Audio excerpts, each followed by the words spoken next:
హక్కును చేర్చుకునే ప్రభుత్వం తప్ప తిరస్కారంగా చిన్నచూపు చేసే ప్రభుత్వం అవ్వదు మనకి ఈ కూటమి ప్రభుత్వం.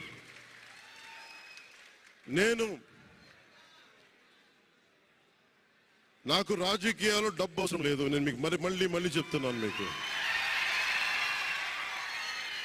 నేను డబ్బుల కోసం, పేరు కోసం రాజకీయాల్లోకి రాలేదు. మీలాగా నలిగిపోతారు చూస్తారా ప్రతి ఒక్కళ్ళు. సగటు మనిషి మాకు ఎవడు ఉండేంటి, నాకు కులం లేదు, మతం లేదు, నా కష్టాన్ని ఎవరు చూడరేంటని ప్రతి ఊర్లో ఉండే ఒక సగటు మనిషి అనుకుంటాడు. ఆ మనిషి కష్టాలు నేను చూసిన వాడిని. ఆ మనిషికి భుజం కాయడానికి నేను వచ్చాను రాజకీయాల్లో.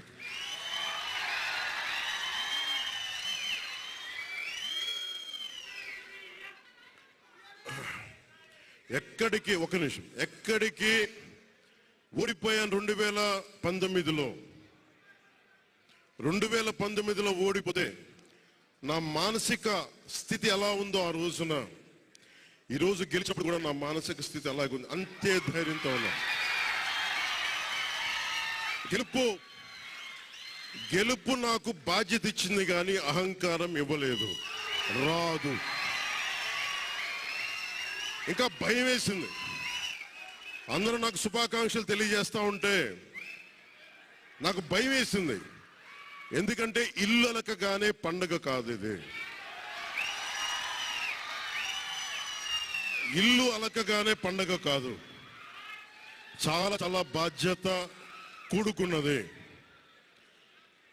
భీమవరం, గాజువాక 2 చోట్ల ఓడిపోయినప్పుడు ఈ రోజున ఇంతమంది ఉన్నారు.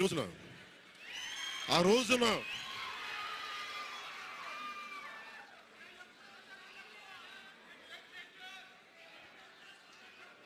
రోజున నా పక్కన నన్ను నమ్ముకున్న కొద్దిమంది తప్ప, కానీ నాకు ఒకటే అనిపించింది, నేను పరాజయం చూసి భయపడను, ఓటమి చూసి భయపడను. ఓటమి నాకు బలం ఇస్తుంది, ఓటమి నాకు ఉత్సాహం ఇస్తుంది అనుకున్నాను. దేనికంటే నేను ఒకటే నమ్మాను. చిన్నప్పుడు తిరుపతిలో యోగా నేర్చుకుంటున్నప్పుడు ఒకటే నమ్మాను, ధర్మో రక్షితి రక్షిత అని. నువ్వు ధర్మాన్ని నమ్మితే ధర్మం రక్షిస్తుంది అని. ఎప్పుడో